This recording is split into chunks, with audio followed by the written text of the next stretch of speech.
So in this video I'll show you an overview of the navigation system and the features that are built into the Ioniq 2020. So this is a 10-inch display, or 10.2-inch display. As you can see, it's very bright, so I think you have no problems in sunlight and driving, and also as it builds up across the dash as well. So you can see there. So start off with, you have the EV, and then this tells you if you have your overview, so your battery percentage, your range, your nearest charging stations, your energy information, and percentages, your eco driving, and any charge management. So this is an overview, and if you click these settings, then they will go into more detail. You have your Bluelink. So like my other video where I we installed the app, the Bluelink app. These are the information that you can get to send to car, vehicle diagnostics, and Bluelink settings. So in the settings you can see where it's been, if it's activated, and the expiry date. Wi-Fi, when I first got the car, was activated, so I connected to my home Wi-Fi. But as soon as you activate the Bluelink connection, it disables it, as you can see here. So I don't know why the reason is. So you can see here as well, it's active for the Hyundai Live, so that's the weather and the traffic information. But as soon as you activate that, you can see up here you have an LTE connection, so it's 3G or 4G, and then the signal strength of so it uses a SIM card built in.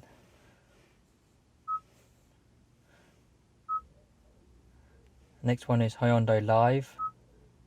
So again, like we said, once you've activated it, you have your traffic information, your live charging stations, live parking, points of interest, and the weather.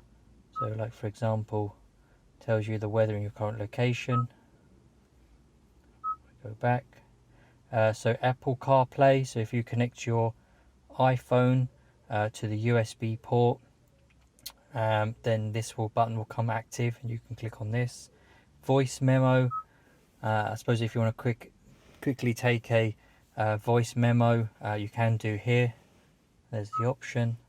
As usual, the radio, so you can choose your stations, any favorites that you have.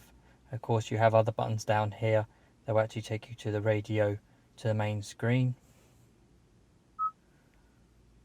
Next one is the phone. So I haven't got anything connected yet, but if you have your mobile phone, you can connect it there. Driving info, so here will tell you your battery percentage, again the range. So this is little widget, I think they call it, on the side, and then this is your driving that you've done today. So you can see I haven't driven anything today, so but it would have your information there. And of course Android Auto, so like I've got an Android phone, so if you connect that, then you can get Android Auto on here. Again, the problem is with Android Auto, it only comes up to about here of the screen, so you don't get full widescreen. So you have a black line here that says Android Auto, taking up about this much of the screen, and then about this much is the actual Android Auto functions. So it's a bit disappointing that Hyundai don't support widescreen. And I think it is down to the car manufacturers not supporting widescreen for Android Auto. So hopefully in the future they'll update it. So next one, we've got the manual. So you can scan this QR code and bring up the manual of the car. But I think it brings it up on your phone. Favorites. So again, you can add favorites here. So again, you can add favorites to the navigation. Media, so I think if you have a USB plugged in, you can listen to music off your USB, same as USB video. I haven't actually tried that yet. I presume you can't watch video while you're driving, most don't allow it.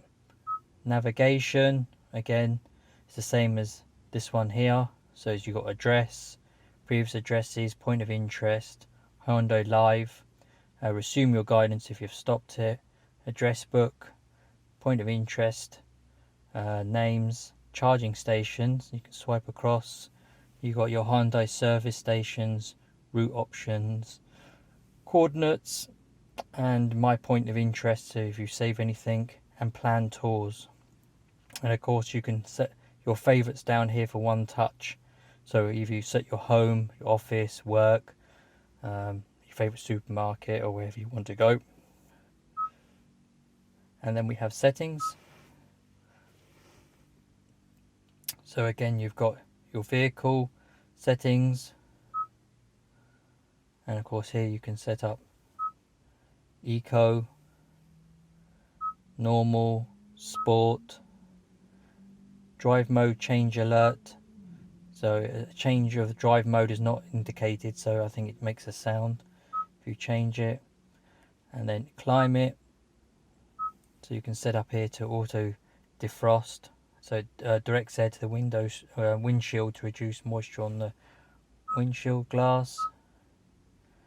Phone connection, advanced options is here again. We've got return to map, custom button. So the custom button is this button down here, is where you can then select it. So if you click on that, it'll open up whatever your favorites you want, so for your phone or your Bluetooth. And then you have your steering wheel mode buttons, home screen, split screens, so you can show the little widgets on the side, and keep rear camera view, so you can have this switched on all the time. So as it says there, the rear camera view is displayed regardless of the gear. When exceeding a predefined speed, it is switched off. And then again, in the center console, you can switch it back on again. You've got your sound. I want to go into that because that's quite obvious. Navigation. So data and network, again, takes you back to the same option we've been to before. General. So again, you get the time from the GPS, and you have language. So here's all the languages you can choose. You so desire. You've got a keyboard, so you can choose here. Screensaver. So when the screen or power is turned off, nothing is displayed. You can have a clock instead, but not really. System info. So you can have it a look at here. Memory available is only 128 megabytes, so don't expect a lot there, but it's only for your voice memos. And then you've got, even though it says an update, I've never really seen that, so I don't know how that works. How they give it updates to you. I presumed if the Wi-Fi was on, it would connect to there, or it would do over a 3G signal, but I presume the data connection, it would have to be quite strong. Display, brightness, blue light filter, I think actually switched on. It's quite good, just like your mobile phone, so at night time. And then you can swipe across again, and voice recognition. So again, here you can say detailed voice recognition is provided, expert, brief voice recognition guidance is provided. So it says detailed. And then online recognition. So use online voice recognition and consent to the international processing. So basically they're just going to process your voice to hopefully improve it, just like your Google Home and Siri and your Alexa. That's it for these main settings here. As again, you can use the map, navigation, the radio, media, and again seek forward and back, and the setup. So again, if you go to setup, it will show you again the options here, and of course this it does your volume, and you can switch it off if need be. And that's it. If there's anything else that you wanted to have a look at, or anything that you prefer to have a look at, and then just let me know in the comments, and I can do another video and go into more details in which section you want in the settings to look at. Okay, thanks for watching, and don't forget to subscribe.